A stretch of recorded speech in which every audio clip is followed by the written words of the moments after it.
Police station ખાતે register થયેલ એક ગુના બાબતે ફરિયાદી રતિલાલ નાથાણી નાઓ પોલીસ સ્ટેશન આવીને જણાવેલ કે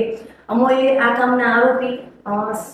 સુરેશભાઈ અને સંજયભાઈ ઉર્ફે બંગાળી તથા મુન્નાભાઈ આ ત્રણેય નામોના સંપર્કમાં આવેલ એના મિત્ર રફીકભાઈ થકી અને તેઓને જણાવેલ કે અમારી એક સોનું અમારે વેચવાનું છે, બેંકમાં ગીરી હોય, સોનું વેચવાનું હોય તો ઓછી કિંમતમાં આપવાનું છે. આથી રફીકભાઈ અને રતિલાલભાઈ બંને તેની પાસે ગયા અને 3 લાખ રૂપિયા આપી અને સોના માટે સોનું ખરીદેલું હતું અને આરોપીઓએ જણાવેલ હતું કે આ સોનું અમે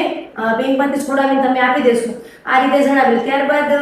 ફરિયાદીએ સોનાની વારંવાર ડિમાન્ડ કરતા તેઓએ એક વખત એક જગ્યાએ બોલાવીને મીટિંગ કરી લઈને જણાવેલ કે સોનું નહીં પણ અમે તમને જે પૈસા આપશો એના 3 ગણા પૈસા અમે તમને આપશું. આથી ફરિયાદીએ જણાવેલ કે કઈ રીતે, તો ત્યારે એને થોડા દિવસ પછી જણાવીશું એવું કરતા પરમ દિવસે એ લોકોને એક જગ્યાએ બોલાવી અને ડેમો આપેલો એક પ્રકારનો કે ભાઈ એક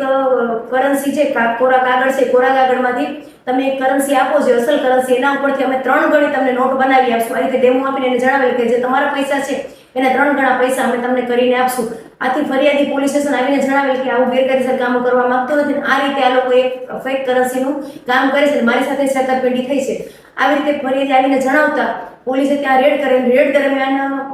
જે કાગળના જે કરન્સી છે, કરન્સી ટાઈપના પીસ અને ત્યાં અલગ અલગ પ્રકારનું કેમિકલ તેમજ જે આરોપી સંજય ઉર્ફે બંગાળી જે છે એના ખિસ્સામાંથી 500ના દરની 3 ફેક કરન્સી મળી આવેલ છે, જે અમે યુવી રેઝમાં જોતા અલગ અલગ કલરની દેખાઈ આવતા એને ફેક કરન્સી ગણી અને તેમજ આ જે કોરા કાગળો મળી આવેલા છે કે જેની કે જે 500ની નોટના છાપવામાં આવે તો 1 કરોડ રૂપિયાની કરન્સી 500ની છપાય તે અને આ કેમિકલ કબજે કરેલું છે.